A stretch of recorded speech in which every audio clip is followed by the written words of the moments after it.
মাতবর সাহেবকে বাঁচিয়ে দিল মাতবর সাহেবা। এখন কি মাতবর সাহেবাকে বাড়িতে ফিরিয়ে আনবে? ওদিকে এমপি সাহেব কি প্ল্যান করতেছে বিস্তারিত জানতে পারবেন আজকের এই ভিডিওটিতে। বন্ধুরা, গোবরের পদ্মফুল নাটকের 15 নাম্বার পর্বে ধামাকা কাহিনী ঘটতে যাচ্ছে, তাই বিস্তারিত জানতে আমাদের ভিডিওটি দেখতে থাকুন। হ্যালো বন্ধুরা, কেমন আছেন সবাই? আশা করি সবাই অনেক অনেক ভালো আছেন।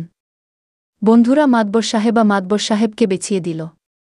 মাতবর সাহেব ভুল বুঝে মাতবর সাহেবাকে বাড়ি থেকে বের করে দিয়েছিল। এখন গোবরের পদ্মফুল নাটকের 15 নাম্বার পর্বে দেখতে পারবেন মাতবর সাহেবাকে বাড়িতে ফিরিয়ে আনবে। ওদিকে সাপুরের সাদ সাহেব বাড়ির মিয়া সাহেবের সাথে যোগ দিয়েছেন। এখন দেখা মাতবরের কি ক্ষতি করে।